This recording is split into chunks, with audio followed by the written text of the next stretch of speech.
ஓம் அகிலாண்டேஸ்வரியே போற்றி, அகிலத்தை ஆள்பவளே போற்றி போற்றி. நல்லதே நினைப்போம், நல்லதே விதைப்போம். அம்மன் அருள்வாக்கு குழந்தைகளுக்கு இந்த அம்மன் தாயின் ஆசீர்வாதங்கள் எப்பொழுதுமே முழுமையாக கிடைக்கும். இன்று உன் வாழ்க்கையில் நடக்கின்ற அனைத்து பிரச்சனைகளுக்கும் காரணம் யார் தெரியுமா? அவர்களை அடையாளம் காட்டுவதற்காக தான் இன்று உன் வராகி அம்மா உன்னை தேடி வந்திருக்கின்றேன்.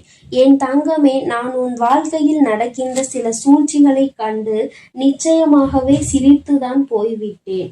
மனிதர்கள் இப்படியெல்லாம் இருக்க முடியுமா? இது போன்று எல்லாம் ஒருவரோடு நடந்து கொள்ள முடியுமா என்கின்ற அளவிற்கு சில மனிதர்கள் நடந்து கொண்ட செயல் உன் அம்மா எனக்கே அத்தனை வியப்பை ஏற்படுத்தியது. நான் அத்தனை சாதாரணமாக அவர்களை நினைத்தேன். ஆனால் அவர்கள் இப்பொழுது எத்தனை பெரிய காரியங்களை உன் வாழ்க்கையில் செய்து கொண்டிருக்கிறார்கள் தெரியுமா? என் தங்கமே, அவர்கள் செய்த செயலினால்தான் நீ இன்னமும் இத்தனை பிரச்சனைகளை தாங்கிக் கொண்டிருக்கின்றாய். என் பிள்ளையே, என்னதான் நடந்தாலும் பிரச்சனைகள் இல்லாத குடும்பம் என்று ஒன்று கிடையாது. பிரச்சனைகள் இல்லாத மனிதர்கள் யாரும் கிடையாது. உனக்கும் பிரச்சனைகள் வந்திருக்கின்றது. ஆனால் மற்றவர்களுக்கு வருகின்ற பிரச்சனையை விட உனக்கு வந்திருக்கின்ற இந்த பிரச்சனை சற்று வித்தியாசமானது. அது மட்டும் அல்லாமல் கொஞ்சம் அதிகமானதும் கூட. இது சூழ்நிலைகளால் நடந்த பிரச்சனைகள் என்பதை முதலில் என் குழந்தை நீ எத்தனை சாதாரணமாக நினைத்தாயோ, உன் அம்மா நானும் அதனை அத்தனை சாதாரணமாக தான் எல்லோரையும் நினைத்து விட்டேன். நான் அவர்களை பற்றிய எண்ணங்கள், அவர்கள் உன்னிடம் பேசும் பொழுது பேசுகின்ற வார்த்தையில் இருக்கின்ற தேன் போன்ற எண்ணங்கள் எல்லாம் என்னை அந்த அளவிற்கு யோசிக்க வைத்து விட்டது. எல்லாம் அவர்கள் உன்னிடத்தில் உண்மையாக இருக்கின்றார்கள். உண்மையில் அவர்கள் நல்லவர்கள் என்று உன் தாயானவள் என்னையே நம்ப வைத்து விட்டார்கள். அவர்கள் நடித்தது இப்படி என்பதை நான் இப்பொழுதுதானே புரிந்து கொண்டேன். என் குழந்தையே, உனக்கு அது தெரியாமல் இன்னமும் நீ இருந்து கொண்டிருக்கின்றாய். உன் தாயானவள் நான் அதை புரிந்து கொண்டதும் உனக்கு நிச்சயமாக தெரிவித்து விட வேண்டும் அல்லவா? அதனால்தான் அம்மா உன்னிடத்தில் அதை சொல்லிவிட வேண்டும் என்று வந்துவிட்டேன். உன்னோடு இருந்து கொண்டு உன்னோடு நன்றாக பேசிக் கொண்டிருக்கின்ற ஒரு பெண்தான் இத்தனை பிரச்சனைகளுக்கும் காரணம்.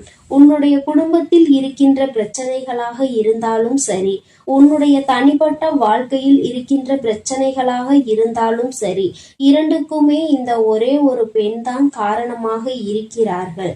என் தங்கமே, அம்மா இதனை கண்டுகொண்ட நேரம் நிச்சயமாக எப்படி இவர்களால் முடிந்தது என்று யோசித்தேன்.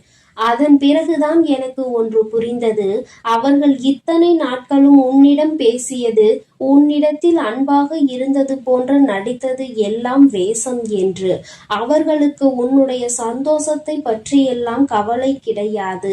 நீ சந்தோஷமாக இருப்பதை வெளியில் சொல்லிவிட்டால் அவர்கள் உன்னிடத்தில் சிரிப்பது போல் சிரித்துவிட்டு, நீ சந்தோஷமாக இருந்தால் அது எனக்கும் சந்தோஷம் என்று உன்னிடத்தில் சொல்லிவிட்டு பின்னால் சென்று இவள் சந்தோஷமாக இருக்கின்றாளே, நிச்சயமாக இப்படி இருக்கக்கூடாது என்று நினைக்கக்கூடிய எண்ணங்களை கொண்டவள். என் தங்கமே, அம்மா அத்தனை சுலபமாக யாரை பற்றியும் எந்த ஒரு குறையையும் சொல்லிவிட மாட்டேன். ஆனால் அவள் செய்கின்ற காரியம் சற்று அதிகமாக அல்லவா இருக்கின்றது. உனக்கு பிரச்சனைகளை ஏற்படுத்தி விடுவதோடு மட்டுமல்லாமல் உன்னுடைய உடன் பிறந்தவர்களுக்கும் உனக்கும் நடக்கின்ற பிரச்சனைகளுக்கும், உங்களால் ஏற்படுகின்ற அனைத்து பிரச்சனைகளுக்கும் முக்கிய காரணமாக இவள்தான் இருந்து கொண்டிருக்கிறாள். உன்னுடைய சொந்த வாழ்க்கையில் உன்னுடைய துணையோடு உனக்கு ஏற்படுகின்ற பிரச்சனைகளுக்கும் இவள்தான் முக்கிய காரணமாக இருக்கின்றாள். என் தங்கமே, இந்த சூழ்ச்சி வலையானது இப்பொழுது பின்னப்பட்டது கிடையாது. இது பல நாட்களாகவே பின்னப்பட்டு கொண்டிருக்கின்ற விஷயம். எப்படியோ உன் வாழ்க்கையை கெடுக்க வேண்டும் என்று முன்னேற்பாடுகளை செய்துவிட்டு இப்பொழுது அதை செயல்படுத்தி கொண்டு இருக்கின்றார்கள். என் தங்கமே, அது உன்னுடைய உடன் பிறந்தவர்கள் அல்ல. அந்த பெண்ணானவள் உன்னுடைய ஒன்றுவிட்ட பெரியப்பா சித்தப்பா வழியில் உள்ள ஒரு பெண் ஆவாள். என் குழந்தையே, உனக்கும் அது அக்கா முறை அல்லது தங்கை முறை வரக்கூடிய உறவாகும். என் தங்கமே, இந்த பெண் உன்னுடைய குடும்பத்தில் இருக்கின்றவர்களின் சந்தோஷத்தை கெடுப்பதற்காக தன்னுடைய உடன் பிறந்தவர்களோடு எந்நேரமும் உங்களை பற்றியே பேசிக்கொண்டே இருக்கின்றாள். அவள் மற்றவர்களிடத்தில் நல்ல பேர் வாங்க வேண்டும் என்று நடித்துவிட்டு இல்லத்திற்கு வந்து நல்ல பிள்ளை போல எல்லா கதைகளையும் கேட்டு தெரிந்துவிட்டு அதை பற்றி வெளியில் சொல்லிக் கொண்டிருக்கின்றாள். அது மட்டும் அல்லாமல் இதில் நிறைய பேர் இங்கொரு கதையும் அங்கொரு கதையும் பேசக்கூடியவர்கள் இருந்து கொண்டிருக்கின்றார்கள். குடும்ப பிரச்சனை என்று ஒருவருக்கு வந்துவிட்டால் உடனே அங்கு வந்து தேவையில்லாமல் பேசுவதும் இங்கே கேட்டு அங்கே சென்று சொல்வதும் என்று நிறைய பேர் வழக்கமாக வைத்திருக்கிறார்கள். இவர்களின் எண்ணங்களையும் குணங்களையும் மாற்ற வேண்டிய நாள் வந்துவிட்டது அல்லவா? என் தங்கமே, எல்லாவற்றிற்கும் தெய்வங்கள் பதில் சொல்லாமல் இருக்கும் என்று நினைத்து கொண்டிருக்கின்றார்கள். நாம் செய்வது தவறு என்றே அவர்கள் உணராமல் நின்று கொண்டிருக்கின்றார்கள். நாம் என்ன வேண்டுமானாலும் செய்துவிடலாம். என் பக்கம் நிற்காமல் அநியாயத்தின் பக்கம் நின்று நியாயம் நாம் சொல்லிவிடலாம். அவை எல்லாம் அப்படியே இருக்கும் என்று நினைத்து கொண்டிருக்கின்றார்கள். தெய்வமானது அங்கே நின்று கொண்டு பார்த்திருப்பதை அவர்கள் உணரவில்லை. எல்லாவற்றையும் தாண்டி உன்னுடைய குலதெய்வம் இவற்றை எல்லாம் பார்த்து கொண்டிருக்கிறார்கள் என்று நீ நினைத்து கொண்டிருக்கின்றாய். உன்னுடைய குலதெய்வத்திடம் இருந்து அவர்களுக்கு எந்த ஒரு ஆசீர்வாதங்களோ எந்த ஒரு அன்புமோ கிடைக்காமல் போய்விட்டது. அது நீண்ட நாட்களும் ஆகிவிட்டது. கள்ளம் கபடம் இல்லாத அன்பினை தானே அவர்கள் எதிர்பார்த்து நின்று கொண்டிருக்கிறார்கள். இந்த சூழ்நிலையில் இன்னொருவர் வாழ்க்கையை கெடுப்பதும் இன்னொருவர் வாழ்க்கையில் பிரச்சனைகளை ஏற்படுத்துவதும் இன்னொருவர் சந்தோஷத்தை கண்டு பொறாமைப்படுவதுமாக இருக்கின்றவர்கள் நிச்சயமாக தெய்வங்கள் அருகில் நிற்கக்கூட தகுதி இல்லாதவர்கள். என் குழந்தையே, நீ நினைக்கலாம், அவர்கள் உன்னை அதிகமாக வணங்குகிறார்கள் தாயே, உன்னை தேடி வருகிறார்கள், குலதெய்வத்தின் கோயிலில் முன்வரிசையில் நின்று அவர்கள்தான் வணங்குகிறார்கள் என்று.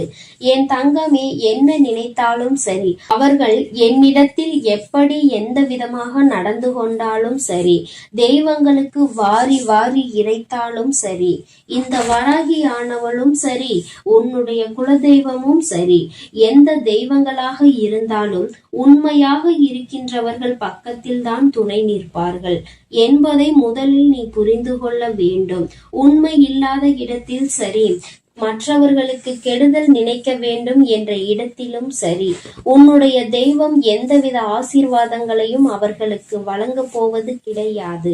அவர்கள் முன் வரிசையில் நின்று வணங்கினாலும் தெய்வம் அவர்களை கண்ணெடுத்து பார்ப்பது கிடையாது என்பதை என் பிள்ளை நீ புரிந்து கொள்ள வேண்டும். எல்லாம் இப்பொழுது அவர்களுக்கு சாதகமாக இருப்பது போல உனக்கு தோன்றலாம். ஆனால் எல்லா சூழ்நிலைகளும் மாறும். அன்று தான் செய்தது எத்தனை பெரிய தவறு என்பதை அவர்கள் உணர்வார்கள். நம் தெய்வம் நமக்கு தண்டனை கொடுத்து விட்டது என்று எண்ணி நிச்சயமாக அன்று வருந்துவார்கள். எந்த ஒரு சூழ்நிலையிலும் மற்றவர்களுக்கு தீங்கு நினைப்பதும் மற்றவர்கள் இல்லத்திற்கு சென்று பிரச்சனைகளை மூட்டி விடுவதுமாக இருக்கக்கூடியவர்களுக்கு வாழ்க்கையில் இது போன்ற தண்டனைகள் தான் கடைசியில் கிடைக்கும் என்பதில் எந்த ஒரு மாற்று கருத்துமே கிடையாது. என் தங்கமே, அம்மா சொல்லும் பொழுதே அவர் யார் என்பதை நிச்சயமாக புரிந்து கொண்டிருப்பாய். உன்னுடைய இல்லத்திற்கு இன்னமும் அவர்கள் வந்து சென்று கொண்டுதான் இருக்கிறார்கள்.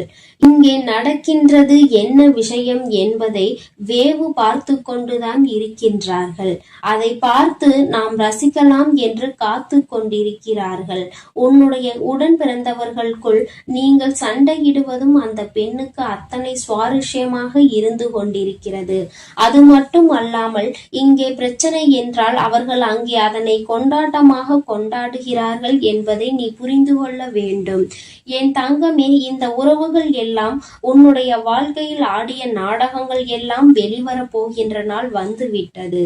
என் தங்கமே, இங்கே என்ன பிரச்சனைகள் நடக்கும் என்று அதை எதிர்நோக்கி காத்து கொண்டிருக்கின்ற அவர்களுக்கு நான் கொடுக்க போகின்ற தண்டனை என்ன தெரியுமா? அவர்கள் குடும்பத்தில் பிரச்சனை அங்கு கிளம்பி கொண்டிருப்பதை அறியாமல் இங்கே உன்னுடைய குடும்பத்தில் என்ன நடக்கிறது என்று பார்த்து கொண்டிருக்கிறார்கள். ஆனால் அங்கே அவர்களினுடைய உறவானவர்கள் அவர்களின் வாழ்க்கை துணையின் உடன் பிறந்தவர்களுக்கிடையே மிகப்பெரிய பிரச்சனை ஒன்று நடக்க போகின்றது. அந்த பிரச்சனைகளை சமாளிக்க முடியாமல் இனி திணறப் போகிறார்கள். இங்கே நடந்த பிரச்சனைகள் விட அங்கே பிரச்சனைகள் அதிகமாக இருக்கின்றது. ஆனால் இதில் உண்மையில் பாராட்டக்கூடிய விஷயம் என்ன தெரியுமா? என் பிள்ளைகள் எத்தனை நாட்களாக இவர்கள் உங்கள் குடும்பத்தில் இருக்கின்ற உடன் பிறந்த உறவுகளை பிரிக்க திட்டமிட்டாலும் நீங்கள் சுதாரித்து கொண்டு எல்லா விஷயங்களையும் புரிந்து கொண்டு உங்களுக்குள் சண்டையிடாமல் இருப்பதுதான். என் தங்கமே, சண்டையாகவே இருந்தாலும் இன்று இந்த வராகியின் வாக்கினை கேட்டுவிட்டாய் அல்லவா? எல்லாமே மற்றவர்களின் சூழ்ச்சிகள். அவர்கள் சந்தோஷப்படும்படி ஒரு நாளும் நீ நடந்து கொள்ளக்கூடாது. இனிமேலாவது உடன் பிறந்தவர்களோடு ஒற்றுமையாக இருந்து பெற்றோர்களுக்கு பெருமை தேடி கொடுத்து இது போன்ற நயவஞ்சக கூட்டத்தின் முன்னால் தலை நிமிர்ந்து நீ வாழ வேண்டும் என்று அம்மா உனக்கு நல்ல ஆசீர்வாதங்களை வழங்குகின்றேன். என் அன்பு பிள்ளைக்கு இந்த வராகி அம்மாவினுடைய ஆசீர்வாதங்கள் எப்பொழுதும் முழுமையாக இருக்கும். என் தங்கமே, அதனால் நீ எதற்காகவும் கலங்காதே, எதை நினைத்தும் வருந்தாதே. நீ நல்லதையே நினைத்தால் உன் வாழ்வில் எல்லாம் உனக்கு நல்லதாக மட்டுமே நடக்கும். என் அன்பு பிள்ளையே, கணவனை இழந்த அல்லது கணவனை விட்டு பிரிந்த ஒரு பெண்ணால் உன்னுடைய வாழ்க்கையே இன்று சூனியமாகி நின்று கொண்டிருக்கின்றது. என் தங்கமே, அம்மா சொல்கின்ற விஷயம் யாரை பற்றி என்று முதலில் நான் சொல்லிவிட்டேன். இவர்கள் யார் என்பதை நீ நிச்சயமாக அறிவாய். என் தங்கமே, இவர்களால் உன்னுடைய வாழ்க்கையில் இன்று நடந்து கொண்டிருக்கின்ற போராட்டங்கள் உன்னால் தாங்கிக் கொள்ள முடியாத போராட்டமாக இருக்கின்றது. வாழ்வா சாவா என்கின்ற மனநிலையில் என் பிள்ளை நீ இருந்து கொண்டிருக்கின்றாய். என் தங்கமே, அவர்கள் தங்களின் வாழ்க்கையை தொலைத்து விட்டார்கள். அதற்காக மற்றவர்களின் வாழ்க்கையை நன்றாக வாழ்வதில் அவர்களுக்கு விருப்பம் இல்லை. அதாவது தனக்கு வாழ்க்கை நன்றாக இல்லை என்றவுடன் மற்றவர்களும் நம் முன்னால் சந்தோஷமாக இருந்துவிடக் கூடாது என்று நினைக்கின்றார்கள். அவர்களினுடைய வாழ்க்கை அவர்களுக்கு கேள்விக்குறியாக நிற்கும் பொழுது அவர்கள் முன்னால் இன்னொருவர் சந்தோஷமாக இருந்தால் அதை அவர்கள் மனது ஏற்றுக்கொள்ள மறுத்து நிற்கின்றது. என் தங்கமே, இவர்களை தேடி வேறெங்கும் அலைய வேண்டாம். உன்னுடைய குடும்பத்தில் இருக்கின்ற ஒரு பெண்தான். என் தங்கமே, அவர்கள் செய்ததில் பாதி தவறு பாதி சரி என்றுதான் உன் அம்மா நான் சொல்வேன். ஏனென்றால் உன் பக்கமும் சில விஷயங்களில் தவறு இருக்கின்றது. அம்மா, என் மீது என்ன தவறு? நான் அப்படி என்ன செய்தேன்? எல்லோரும் நன்றாக இருக்க வேண்டும். அவர்கள் வாழ்க்கை இப்படி ஆனதை நினைத்து நானும் தானே வருத்தப்பட்டேன். நீ என்னை பார்த்து நான் தவறு செய்கிறேன் என்று சொல்லிவிட்டாயே என்று என் பிள்ளை நீ நினைக்கின்றாய் அல்லவா? என் தங்கமே, அம்மா சொல்வதை நீ முழுமையாக கேள். நிச்சயமாக அவர்களினுடைய இந்த கோபத்திற்கும் உன் வாழ்க்கையில் பழிவாங்க வேண்டும் என்று நினைத்த அந்த எண்ணத்திற்கும் என்ன காரணம் என்பதை நீ புரிந்து கொள்வாய். என் தங்கமே, பொதுவாகவே தன்னுடைய வாழ்க்கையை இழந்து நிற்கின்றவர்கள் துணை என்று பேசுவதற்கு யாரும் இல்லாதவர்களாக இருப்பார்கள். அவர்களின் மனதில் இருக்கின்ற எண்ணங்களை வெளிப்படுத்த யாருமே அவர்களோடு இல்லை. அப்படி இருக்கின்ற சூழ்நிலையில் அவர்கள் முன்னிலையில் நீ உன்னுடைய வாழ்க்கையை சந்தோஷமாக வாழும் பொழுது அவர்கள் மனதிற்குள் ஏக்கம் வந்து விடுகிறது. நாம் இதுபோல சந்தோஷமாக தானே வாழ்ந்தோம், இப்பொழுது அந்த வாழ்க்கை நமக்கு இல்லாமல் போய்விட்டதே, நமக்கு இந்த விஷயங்களை எல்லாம் இவர்கள் ஞாபகப்படுத்தாமல் இருக்கலாமே என்றுதான் அவர்கள் நினைக்கின்றார்கள். காலத்தினுடைய கட்டாயம் அவர்களினுடைய வாழ்க்கை இப்பொழுது இந்த சூழ்நிலையில் இருக்கிறது. ஆனாலும் அவர்கள் முன்னால் நீ சந்தோஷமாக இருப்பதை வெளிக்காட்டி கொள்வது அவர்களின் மனதை வேதனைப்படுத்துகிறது என்றால் அதை நீ செய்யாமல் இருக்க வேண்டும் அல்லவா? என் தங்கமே, பொதுவாக கணவன் மனைவிக்கு இடையில் இருக்கின்ற அந்யோன்யம் 4 சுவற்றுக்குள் நடுவில் இருந்தால் மிகவும் உத்தமம். வெளியில் சென்று அதை காண்பிக்க வேண்டும், அன்பை நிரூபிக்க வேண்டும் என்ற அவசியம் யாருக்கும் இல்லை.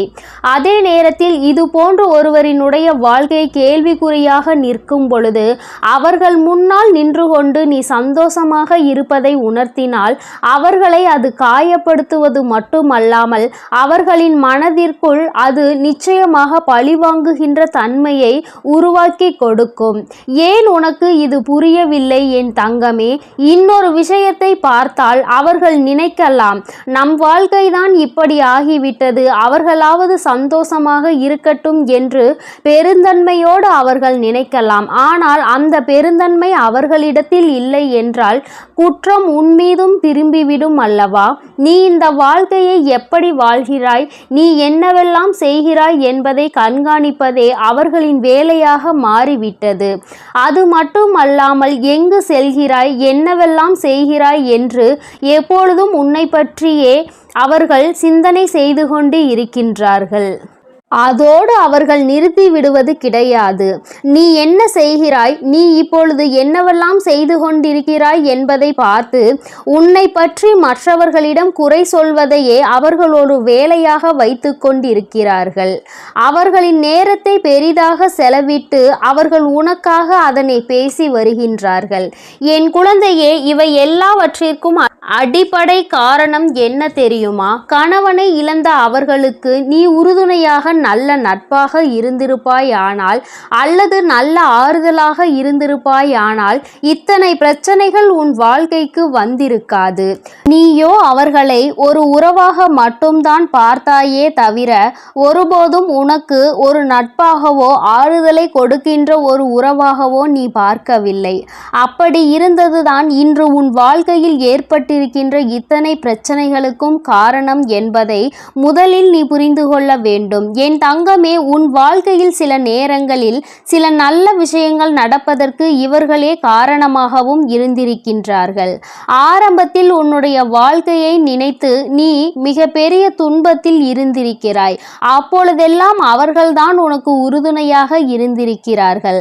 ஆனால் இன்று அவர்களின் வாழ்க்கை தலைகீழாக மாறிய பொழுது அவர்களுக்கு என்ன செய்வது என்று தோன்றவில்லை. மனதளவில் பாதிக்கப்பட்டதனாலே என்னவோ உன்னுடைய சந்தோஷத்தை அவர்கள் ஏற்றுக்கொள்ள முடியவில்லை. அவர்கள் இந்த வாழ்க்கையை இப்பொழுதே முடித்து கொள்ளலாம் என்று நினைத்த காலமும் ஒரு நாள் உண்டு. ஆனால் அவற்றையெல்லாம் இப்பொழுது தாண்டி வந்து எப்படியேனும் நாம் வாழ வேண்டும் என்று நினைத்து கொண்டு அப்படி ஒரு மனநிலையில் இருக்கும் பொழுது என் தங்கமே, உன்னால் முடிந்த அளவிற்கு ஆறுதலை தான் அவர்களுக்கு நீ கொடுக்க வேண்டுமே தவிர ஒருபோதும் அவர்களின் மனதில் காயங்களை ஏற்படுத்தும் விதமாக நீ நடந்து கொள்ளக்கூடாது. அதற்காக அம்மா உன் துணையோடு உன்னை சந்தோஷமாக இருக்கக்கூடாது, அவர்களிடம் நேரத்தை செலவழிக்க கூடாது என்று நான் சொல்லவில்லை. அவர்கள் இருக்கின்ற இடத்தில் எந்தவிதமான அந்யோன்யத்தையும் காட்ட வேண்டாம் என்று தான் சொல்கின்றேன். அம்மா சொல்லியது உனக்கு வேடிக்கையாக இருக்காமல் உன் கண்களை மூடி ஒரு முறை நீ சிந்தித்து பார். இப்பொழுது அவர்கள் இருக்கின்ற இடத்தில் நீ இருக்கின்றாய். நீ இருக்கின்ற இடத்தில் அவர்கள் இருக்கிறார்கள் என்றால் ஒரு நிமிடம் சிந்தித்து பார். யாரும் இல்லாத ஒரு மனநிலை சுற்றி நம்மோடு இருந்த உறவுகள் எல்லாம் இல்லாமல் சென்று தனி காட்டில் தவிக்க விட்டது போன்ற ஒரு உணர்வு இப்படி இருக்கும் பொழுது அவர்களுக்கு அதிகமான வேதனை நிச்சயமாக ஏற்படும். அதற்கு நாம் ஆறுதலாக மட்டும்தான் இருக்க வேண்டும். அந்த ஆறுதல் அவர்களுக்கு கிடைக்கவில்லை என்றால் அவர்களினுடைய எண்ணங்கள் மற்றவர்கள் மீது வெறுப்பாக திரும்பத்தானே செய்யும். நம் மீது யாரெல்லாம் அக்கறை காட்டுகிறார்கள் என்பதை தேடி தேடி அவர்கள் பார்த்து கொண்டிருக்கின்ற நேரத்தில் அவர்களின் மனதிற்கு நாம் நிம்மதியை தரும் விதமாக நம்முடைய செயல்கள் இருக்க வேண்டுமே தவிர ஒருபோதும் அவர்களினுடைய மனதிற்கு வேதனை தருவது போல நம்முடைய செயல்கள் இருந்துவிடக் கூடாது என்று என் பிள்ளை நீ நினைக்க வேண்டும். என் தங்கமே, ஒரு பக்கம் அவர்களிடத்தில் இத்தனை நியாயங்கள் இருந்தாலும் என் பிள்ளையே, வாழ்க்கையில் ஒரு மிகப்பெரிய சந்தோஷமே நம்முடைய துணையோடு இருக்கின்ற அந்த சந்தோஷம்தானே. அதிகபட்சமாக நேரம் கிடைக்காவிட்டாலும் கிடைக்கின்ற நேரத்தில் சந்தோஷமாக சிரித்து பேசி மகிழ்வடைவதை கூட அவர்களால் ஏற்றுக்கொள்ள முடியாமல் இருப்பது எந்த அளவிற்கு அவர்களின் மனநிலை பாதிக்கப்பட்டிருக்கிறது என்பதை உனக்கு உணர்த்தி காட்டுகிறது. எல்லா சூழ்நிலைகளிலும் இந்த வாழ்க்கையை எப்படியேனும் கடந்து வந்துவிட வேண்டும் என்றுதான் நீயும் போராடி கொண்டிருக்கின்றாய். எத்தனையோ முறை இந்த வாழ்க்கையை விட்டு சென்று விடலாம் என்று நினைத்திருக்கிறாய். அவர்களின் வாழ்க்கை இப்படி ஆகிவிட்டது என்பதற்காக நம்முடைய வாழ்க்கையையும் நாம் தொலைத்துவிட வேண்டும் என்றல்லவா அவர்கள் நினைத்து கொண்டிருக்கிறார்கள் என்று என் பிள்ளை நீ வேதனைப்படுகிறாய். இல்லாததையும் பொல்லாததையும் சொல்லி இல்லத்திற்குள் நிம்மதி இல்லாத ஒரு சூழ்நிலையை உருவாக்கி விட்டார்கள். அதனால் என் பிள்ளை, உன்னுடைய மனது படுகின்ற பாடு என்னவென்பதையும் உன் அம்மாவால் புரிந்து கொள்ள முடிகின்றது. என் தங்கமே, இது நாள் வரையிலும் அவர்களின் எண்ணங்கள் கெட்ட எண்ணங்களாகவே இருந்துவிட்டு போகட்டும். ஆனால் என் தங்கமே, அவர்களை மாற்றக்கூடியது என்பது எளிதான விஷயம் அல்ல. ஆனால் உன்னை நிச்சயமாக உன்னால் மாற்ற முடியும். அப்படியானால் நீ என்ன செய்ய வேண்டும் தெரியுமா?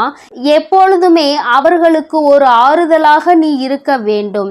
எந்த சூழ்நிலையிலும் நீ அவர்களுக்கு கை கொடுப்பாய் என்ற நம்பிக்கை அவர்களுக்குள் நீ கொடுக்க வேண்டும். அப்படி அந்த நம்பிக்கையை நீ கொடுக்கும் பொழுது அவர்கள் வாழ்க்கை இனிமையாக இருக்கும். எந்த சூழ்நிலையிலும் துணையில்லை என்கின்ற ஏக்கமே அவர்களுக்குள் வராமல் மாறிவிடும். இந்த ஒரு மனநிலையை மட்டும் நீ அவர்களுக்கு கொடுப்பாயானால் அவர்கள் உன்னுடைய சந்தோஷத்தை கண்டு ஒரு நாளும் கோபமடைய மாட்டார்கள். நமக்கு தான் இந்த நிலைமை, அவர்களாவது சந்தோஷமாக இருக்க வேண்டும் என்று மனதார அவர்களே நினைப்பார்கள். அப்பேற்பட்ட ஒரு சூழ்நிலையை உன் வாழ்க்கையில் உனக்கு வர வேண்டும் என்றால் அது உன்னுடைய கையில் தான் இருக்கிறது என்பதை நீ மறந்து விடாதே. என் தங்கமே, இப்படிப்பட்டவர்கள் உன்னை சுற்றி இருக்கின்றார்கள் என்றால் நீ அவர்களுக்கு ஆறுதலாகவும் அரவணைப்பாகவும் இருந்து உன்னுடைய அன்பை நீ அவர்களுக்கு கொடுத்தால் போதும். உன் குடும்பத்தில் இருக்கின்ற அத்தனை பிரச்சனைகளையும் சரி செய்து விடும். என் அன்பு குழந்தைக்கு இந்த தாயானவளினுடைய ஆசீர்வாதங்கள் எப்பொழுதும் முழுமையாக இருந்து கொண்டே இருக்கும். என் தங்கமே, அதனால் நீ எதற்காகவும் கலங்காதே, எதை நினைத்தும் வருந்தாதே. நீ நல்லதையே நினைத்தால் உன் வாழ்வில் எப்பொழுதும் உனக்கு நல்லது மட்டுமே நடக்கும். ஓம் ஸ்ரீ வராகி தாயே போற்றி போற்றி. ஓம் ஸ்ரீ வராகி தாயே போற்றி போற்றி. என் அன்பு குழந்தையே, இன்று உன் வாழ்க்கையில் நடக்கின்ற அனைத்து பிரச்சனைகளுக்கும் காரணம் யார் என்பதை அடையாளம் காட்டுவதற்காக உன் அம்மா வந்திருக்கிறேன். என் தங்கமே, நான் உன் வாழ்க்கையில் நடக்கின்ற சில சூழ்ச்சிகளை கண்டு நிச்சயமாக மெய்சிலிர்த்துதான் போய்விட்டேன். மனிதர்கள் இப்படியெல்லாம் இருக்க முடியுமா? இது போன்று எல்லாம் ஒருவரோடு நடந்து கொள்ள முடியுமா என்ற அளவிற்கு சில மனிதர்கள் நடந்து கொண்ட செயல் உன் அம்மா எனக்கே அத்தனை வியப்பை ஏற்படுத்தியது. நான் அத்தனை சாதாரணமாக நினைத்தவர்கள் எல்லாம் இப்பொழுது எத்தனை பெரிய காரியங்களை உன் வாழ்க்கையில் செய்து கொண்டிருக்கிறார்கள் தெரியுமா? என் தங்கமே, அவர்கள் செய்த செயலினால்தான் நீ இன்னும் இத்தனை பிரச்சனைகளை தாங்கிக் கொண்டிருக்கிறாய். என் பிள்ளையே, என்னதான் நடந்தாலும் பிரச்சனைகள் இல்லாத குடும்பம் என்று ஒன்று கிடையாது. பிரச்சனைகள் இல்லாத மனிதர்கள் யாரும் கிடையாது. அதுபோலதான் உனக்கும் பிரச்சனைகள் வந்திருக்கிறது. ஆனால் மற்றவர்களுக்கு வருகின்ற பிரச்சனையை விட உனக்கு வந்திருக்கின்ற இந்த பிரச்சனை சற்று வித்தியாசமானது. அது மட்டுமல்ல, கொஞ்சம் அதிகமானதும் கூட.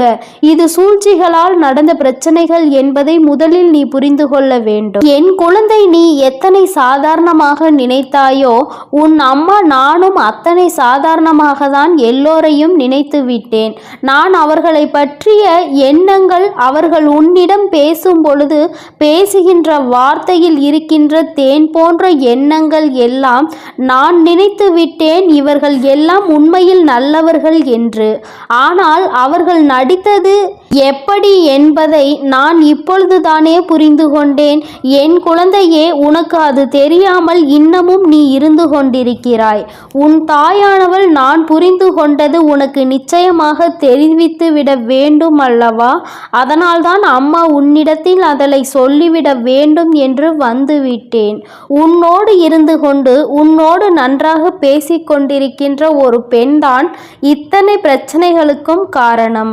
உன்னுடைய குடும்பத்தில் இருக்கின்ற பிரச்சனைகளாக இருந்தாலும் சரி, உன்னுடைய தனிப்பட்ட வாழ்க்கையில் இருக்கின்ற பிரச்சனைகளாக இருந்தாலும் சரி, இரண்டுக்குமே இந்த ஒரே ஒரு பெண்தான் காரணமாக இருக்கின்றார்கள். என் தங்கமே, அம்மா இதனை கண்டுகொண்ட நேரம் நிச்சயமாக எப்படி இவர்களால் முடிந்தது என்றுதான் யோசித்தேன். அதன் பிறகுதான் எனக்கு ஒன்று புரிந்தது. அவர்கள் இத்தனை நாட்களும் உன்னிடம் பேசியதும் உன்னிடத்தில் அன்பாக இருந்தது போன்று நடித்தது எல்லாம் வேஷம் என்று. அவர்களுக்கு உன்னுடைய சந்தோஷத்தை பற்றி எல்லாம் கவலை கிடையாது. நீ சந்தோஷமாக இருப்பதாக சொல்லிவிட்டால் அவர்கள் உன்னிடத்தில் சிரிப்பது போல சிரித்துவிட்டு நீ சந்தோஷமாக இருந்தால் அது எனக்கும் சந்தோஷம்தான் என்று உன்னிடத்தில் சொல்லிவிட்டு பின்னால் சென்று இவன் சந்தோஷமாக இருக்கிறாளே, நிச்சயமாக இப்படி இருக்கக்கூடாது என்று நினைக்கக்கூடிய எண்ணங்களை கொண்டவள். என் தங்கமே, அம்மா அத்தனை சுலபமாக யாரை பற்றியும் எந்த ஒரு குறையையும் சொல்லிவிட மாட்டேன். ஆனால் அவள் செய்கின்ற காரியம் சற்று அதிகமானது அல்லவா? உன்னுடைய குடும்பத்தில் பிரச்சனைகளை ஏற்படுத்தி விடுவதோடு மட்டுமல்லாமல் உன்னுடன் பிறந்தவர்களுக்கும் உனக்கும் நடக்கின்ற பிரச்சனைகளுக்கும் இவள்தான் முக்கிய காரணமாக இருந்து கொண்டிருக்கிறாள். உன்னுடைய சொந்த வாழ்க்கையில் உன்னுடைய துணையோடு உனக்கு ஏற்படுகின்ற பிரச்சனைகளுக்கும் இவள்தான் முக்கிய காரணமாக இருக்கின்றாள். என் தங்கமே, இந்த சூழ்ச்சியானது இப்பொழுது பின்னப்பட்டது கிடையாது. இது பல நாட்களாகவே பின்னப்படுகின்ற விஷயம். எப்படியேனும் உன் வாழ்க்கையை கெடுக்க வேண்டும் என்று முன்னேற்பாடுகளை செய்துவிட்டு இப்பொழுது அதனை செயல்படுத்தி கொண்டிருக்கிறார்கள். என் தங்கமே, அது உன்னுடைய உடன் பிறந்தவர்கள் அல்ல. அந்த பெண்ணானவள் உன்னுடைய ஒன்றுவிட்ட பெரியப்பா சித்தப்பா வழியில் உள்ள ஒரு பெண்ணாவாள். என் குழந்தையே, உனக்கும் அது அக்கா முறை அல்லது தங்கை முறை வரக்கூடிய உறவாகும். என் தங்கமே, இந்த பெண்ணினுடைய குடும்பத்தில் இருக்கின்றவர்களின் சந்தோஷத்தை கெடுப்பதற்காக என் தங்கமே, இந்த பெண் உன்னுடைய குடும்பத்தில் இருக்கின்ற சந்தோஷத்தை கெடுப்பதற்காக தன்னுடைய உடன் பிறந்தவர்களோடு எந்நேரமும் உங்களை பற்றியே பேசிக்கொண்டே இருக்கிறார். அவள் மற்றவர்களிடத்தில் நல்லவர் போல நடித்துவிட்டு உனக்கு வந்து நல்ல பிள்ளை போல் தெரிவித்துவிட்டு அதை பற்றி வெளியில் சொல்லிக் கொண்டு இருக்கின்றாள். அது மட்டுமல்லாமல் இது இடையே நிறைய பேர் இங்கு ஒரு கதையும் அங்கு ஒரு கதையும் பேசக்கூடியவர்களாக இருந்து கொண்டிருக்கிறார்கள். குடும்ப பிரச்சனை என்று ஒருவருக்கு வந்துவிட்டால் உடனே அங்கே வந்து தேவையில்லாமல் பேசுவதும் இங்கே கேட்டு அங்கே சென்று சொல்வதும் என்று நிறைய பேர் வழக்கமாக வைத்திருக்கின்றார்கள். இவர்களின் எண்ணங்களும் குணங்களையும் மாற்ற வேண்டிய நாள் வந்துவிட்டதல்லவா? என் தங்கமே, எல்லாவற்றிற்கும் தெய்வங்கள் பதில் சொல்லாமல் இருக்கும் என்று நினைத்து கொண்டிருக்கிறார்கள். நாம் செய்வது தவறு என்று அவர்கள் உணராமல் நின்று கொண்டிருக்கின்றார்கள். நாம் என்ன வேண்டுமானாலும் செய்துவிடலாம். உண்மையின் பக்கம் நிற்காமல் அநியாயத்தின் பக்கம் நின்று நியாயம் நாம் சொல்லிவிடலாம். அவையெல்லாம் அப்படியே இருக்கும் என்று நினைத்து கொண்டிருக்கிறார்கள். தெய்வமானது அங்கே நின்று கொண்டு பார்த்திருப்பதை அவர்கள் உணரவில்லை. எல்லாவற்றையும் தாண்டி உன்னுடைய குலதெய்வம் இவற்றையெல்லாம் பார்த்து கொண்டிருக்கிறார்கள் என்று நீ நினைத்து கொண்டிருக்கிறாய். உன்னுடைய குலதெய்வத்திடம் இருந்து அவர்களுக்கு எந்த ஒரு ஆசீர்வாதங்களோ எந்த ஒரு அன்போ கிடைக்காமல் போய்விட்டது. நீண்ட நாட்களாகவும் ஆகிவிட்டது. கள்ளம் கபடம் இல்லாத அன்பினைதானே தெய்வங்கள் எதிர்பார்த்து நின்று கொண்டிருக்கிறார்கள். இந்த சூழ்நிலையில் இன்னொருவர் வாழ்க்கையை கெடுப்பதும், இன்னொருவர் வாழ்க்கையில் பிரச்சனைகளை ஏற்படுத்துவதும், இன்னொருவர் சந்தோஷத்தை கண்டு பொறாமைப்படுவதுமாக இருக்கின்றவர்கள் நிச்சயமாக தெய்வங்கள் அருகில் கூட நிற்க முடியாது. அவர்களுக்கு நிற்பதற்கு கூட தகுதி இல்லாதவர்கள். என் குழந்தையே, நீ நினைக்கலாம் அவர்கள் உன்னை அதிகமாக வணங்குகிறார்கள், உன்னை தேடி வருகின்றார்கள், குலதெய்வத்தின் கோவிலில் முன் வரிசையில் நின்று அவர்கள்தான் வணங்குகிறார்கள் என்று. என் தங்கமே, என்ன நினைத்தாலும் சரி, அவர்கள் எத்தனை விதமாக நடந்து கொண்டாலும் சரி, தெய்வங்களுக்கு வாரி வாரி இறைத்தாலும் சரி, இந்த வராகியானவளும் சரி, உன்னுடைய குலதெய்வமும் சரி, எந்த தெய்வங்களாக இருந்தாலும் உண்மை இருக்கின்றவர்கள் பக்கத்தில் தான் துணை நிற்பார்கள் என்பதை முதலில் நீ புரிந்து கொள்ள வேண்டும். உண்மை இல்லாத இடத்தில் சரி, மற்றவர்களுக்கு கெடுதல் நினைக்கின்ற இடமென்றாலும் சரி, உன்னுடைய குலதெய்வம் எந்தவித ஆசீர்வாதங்களையும் அவர்களுக்கு வழங்கப் போவது கிடையாது. அவர்கள் முன் வரிசையில் நின்று வணங்கினால் தெய்வம் அவர்களை கண்ணெடுத்து பார்ப்பது கூட கிடையாது என்பதை என் பிள்ளை நீ புரிந்து கொள்ள வேண்டும். எல்லாம் இப்பொழுது அவர்களுக்கு சாதகமாக இருப்பது போல உனக்கு தோன்றலாம். ஆனால் எல்லா சூழ்நிலைகளும் ஒரு நாள் மாறும். அன்று தான் செய்தது எத்தனை பெரிய தவறு என்பதை அவர் உணர்வார்கள். நம் தெய்வம் நமக்கு தண்டனை கொடுத்து விட்டது என்று எண்ணி நிச்சயமாக அன்று வருந்துவார்கள். எந்த ஒரு சூழ்நிலையிலும் மற்றவர்களுக்கு தீங்கு நினைப்பதும், மற்றவர்கள் இல்லத்திற்கு சென்று பிரச்சனைகளை மூட்டி விடுவதுமாக இருக்கக்கூடியவர்களுக்கு வாழ்க்கையில் இது போன்ற தண்டனைகள் தான் கடைசியில் கிடைக்கும் என்பதில் எந்த ஒரு மாற்று கருத்துமே கிடையாது. என் தங்கமே, அம்மா சொல்லும் பொழுதே அவர் யார் என்பதை நிச்சயமாக புரிந்து கொண்டிருப்பாய். உன்னுடைய இல்லத்திற்குள் இப்பொழுதும் அவர்கள் வந்து சென்று கொண்டுதான் இருக்கிறார்கள். என்ன நடக்கிறது என்பதனை அங்கே வேவு பார்த்து கொண்டிருக்கிறார்கள். ஏதேனும் பிரச்சனைகள் வருமா, அதை பார்த்து நாம் ரசிக்கலாமா என்று காத்து கொண்டிருக்கிறார்கள். உன்னுடைய உடன் பிறந்தவர்களுக்குள் நீங்கள் சண்டையிடுவது அந்த பெண்ணுக்கு அத்தனை சுவாரஸ்யமாக இருந்து கொண்டிருக்கின்றது. அது மட்டுமல்லாமல் அங்கே பிரச்சனை என்றால் அவர்கள் இங்கே அதனை கொண்டாட்டமாக கொண்டாடுகிறார்கள். உன்னுடைய தந்தை வழியில் உள்ள உறவுகள் என்பதை நீ புரிந்து கொள்ள வேண்டும். என் தங்கமே, இந்த உறவுகள் எல்லாம் உன்னுடைய வாழ்க்கையில் ஆடிய நாடகங்கள் எல்லாம் வெளிவர போகின்ற நாள் வந்துவிட்டது. என் தங்கமே, இங்கே என்ன பிரச்சனைகள் நடக்கும் என்று நோக்கி காத்து கொண்டிருக்கின்றார்கள். அவர்களுக்கு நான் கொடுக்க போகின்ற தண்டனை என்ன தெரியுமா? அவர்கள் குடும்பத்தில் பிரச்சனைகள் அங்கு கிளம்பி கொண்டிருப்பதை அறியாமல் இங்கே உன்னுடைய குடும்பத்தில் என்ன நடக்கிறது என்று பார்த்து கொண்டிருக்கிறார்கள். அங்கே அவர்களின் உறவானவர்கள் அவர்களின் வாழ்க்கை துணையின் உடன் பிறந்தவர்களுக்கிடையே மிக பெரிய பிரச்சனை ஒன்று நடக்கப் போகிறது. அந்த பிரச்சனைகளை சமாளிக்க முடியாமல் திணறப்போகிறார்கள். இங்கே நடந்த பிரச்சனைகள் விட அங்கே பிரச்சனைகள் அதிகமாக இருக்கின்றது. ஆனால் இதில் உண்மையில் பாராட்டக்கூடிய விஷயம் என்ன தெரியுமா? என் பிள்ளைகளை இத்தனை நாட்களாக இவர்கள் உங்கள் குடும்பத்தில் இருக்கின்ற உடன் பிறந்த உறவுகளை பிரிக்க திட்டம் போட்டாலும் நீங்கள் சுதாரித்து கொண்டு எல்லா விஷயங்களையும் புரிந்து கொண்டு உங்களுக்குள் சண்டை இல்லாமல் இருப்பதுதான். என் தங்கமே, சண்டையாக இருந்தாலும் இன்று இந்த வராகியின் வாக்கை கேட்டுவிட்டாய் அல்லவா? எல்லாமே மற்றவர்களின் சூழ்ச்சி என்பதை புரிந்து கொண்டு உன்னுடைய பெற்றோர்கள் சந்தோஷப்படும்படி இனிமேலாவது உடன் பிறந்தவர்களுடன் ஒற்றுமையாக இருந்து பெற்றோர்களுக்கு பெருமையை தேடி கொடுத்து விடு. இது போன்ற நயவஞ்சக கூட்டத்தின் முன்னால் தலை நிமிர்ந்து வாழ வேண்டும் என்று அம்மா உங்களுக்கு நல்ல ஆசீர்வாதங்களை வழங்குகிறேன். என் தங்க பிள்ளையே, நீ எதற்காகவும் கலங்காதே, எதை நினைத்தும் வருந்தாதே. உன் வராகி அம்மா உன்னோடு இருந்து அனைத்தையும் பார்த்து கொள்கிறேன். நீ நல்லதையே நினை. உன் வாழ்வில் எப்பொழுதும் நல்லது மட்டுமே நடக்கும். என் அன்பு பிள்ளைக்கு இந்த அம்மன் தாயின் அன்பும் ஆசீர்வாதமும் முழுமையாக கிடைக்கும். ஓம் அகிலாண்டேஸ்வரியே போற்றி, அகிலத்தை ஆள்பவளே போற்றி போற்றி.